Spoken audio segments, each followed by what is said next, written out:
है। लाला जी ने कहा कि बाबूजी ने अपनी पत्नी के साथ जीवन के अत्यंत पवित्र क्षणों में भी एक सांस के लिए भी अपने गुरु को हृदय से कभी दूर नहीं किया। अपने सांसारिक जीवन की प्रत्येक परिस्थिति में गुरु से उनका संबंध अटूट बना रहा। यही ब्रह्मचार्य का वास्तविक अर्थ है, सांसारिक जीवन का त्याग नहीं, बल्कि उसी जीवन में सतत स्मरण की उपस्थिति। बाबूजी भले ही शारीरिक रूप से संसार में कार्यरत रहे, लेकिन उनकी चेतना सदा उच्चतर तत्व में स्थित रही। कौन सा प्रेम इस प्रकार का स्मरण बनाए रख सकता है? कौन सी भक्ति इतनी स्थिरता धारण कर सकती है? अब मैं आपको एक अत्यंत विलक्षण बात बताता हूँ। 21 मार्च 1945 को विस्पर्श फार्म द ब्राइटर वर्ल्ड में दर्ज अंत संचार में एक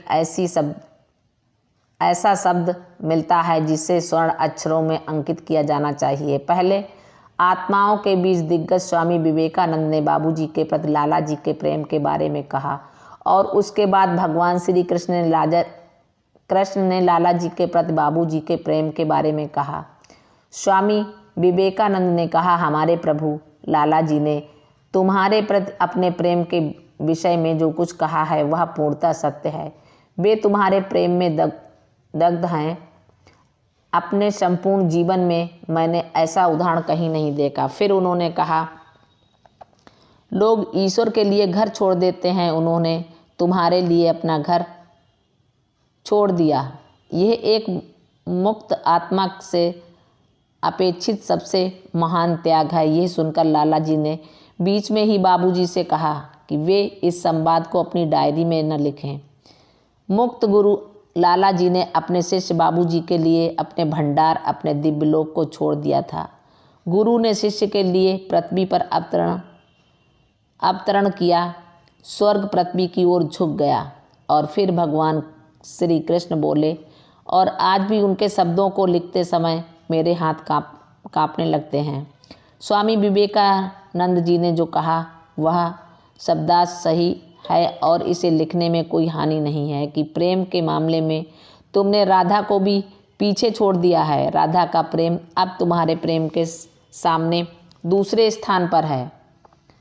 क्या आप इसका अर्थ समझते हैं? श्री कृष्ण के प्रति राधा का प्रेम सदियों से भक्ति का सर्वोच्च उदाहरण माना जाता रहा है।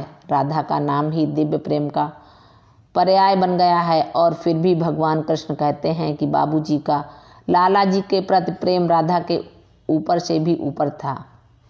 लेकिन ये कहानी यही समाप्त नहीं होती। 3 दिन बाद यह ऐसे चरम पर पहुंचती है जो पूरी सृष्टि में पहले कभी नहीं देखा गया।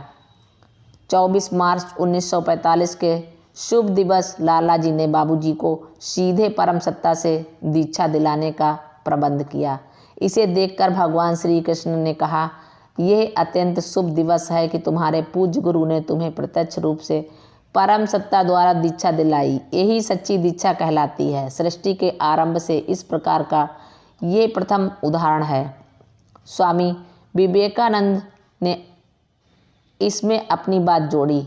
तुम्हें प्रत्यक्ष रूप से परम सत्ता से दीक्षा मिलने की खबर सुनकर मैं अत्यंत आनंदित हूँ। संसार के आरंभ से लेकर अब तक का यह पहला उदाहरण है। अब थोड़ा रुकें और इस तथ्य का विचार करें जो मेरे हृदय को आश्चर्य से द्रवित कर देता है।